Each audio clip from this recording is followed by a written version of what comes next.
கண்களை ஆதாமுக்கு தேவன் திறந்தார். அப்ப ஏதேன் தோட்டத்தை பார்த்தான்.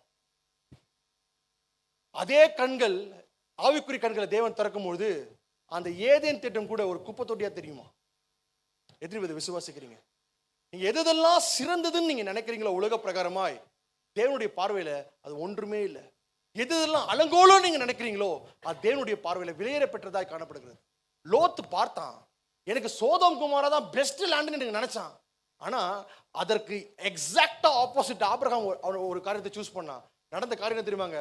லோத்துடைய பார்வை பொய்யானது, ஆபிரகாமுடைய பார்வை மெய்யானது. ஒரு விசுவாசிக்கு, ஒரு தேவனுடைய பள்ளிக்கு, ஒரு பிள்ளைக்கு, ஒரு ஆவிக்குரிய மனுஷனுக்கு எது தேவை அப்படின்னு நீங்க பாத்தீங்கன்னா, எல்லா காரியத்தையுமே ஆவிக்குரிய ரீதியில பார்க்கிற ஒரு காரியம். அதான் ஆரம்பத்தில் சொன்னேன், ஒரு உலக பிரகாரமான மனுஷன் உலக பிரகாரமான கண்களோடு தன்னுடைய வாழ்க்கையில் நடக்கிற எல்லா காரியத்தையுமே உலக பிரகாரமாய் புரிந்து கொள்வான். அதுக்கு மாறாய் ஒரு ஆவிக்குரிய மனுஷன் ஆவிக்குரிய பார்வையோடு தேவனுடைய வல்லமையால் நிரப்பப்பட்டவனாய், தேவனுடைய ஆவியால் நிரப்பப்பட்டவனாய் தன்னுடைய வாழ்க்கையில ஆவி இருக்கிற கண்களோடு பார்க்கும்போது எல்லாமே அவனுக்கு ஆவிக்குரிய விதமாய் தெரியும். ஆண்டவர் ஏன் உபத்திரத்துக்குள்ள நடத்துறாரு, ஆண்டவர் ஏன் போராட்டத்துக்குள்ள நடத்துறாரு, எல்லாம் உண்மைதான். உலக பிரகாரமாய் பார்க்கும்போது ஆண்டவர் ஒரு பயங்கரமான ஒரு தேவனா தெரியும். ஆனா ஆவிக்குரிய ரீதியா பார்க்கும்போது இந்த உபத்திரவமும் தேவனுடைய பிரசனத்தில் நன்மையாய் மாற பண்ணுகிற ஒரு தேவனாய் இருக்கிறது. விசுவாசிக்கிறீங்க?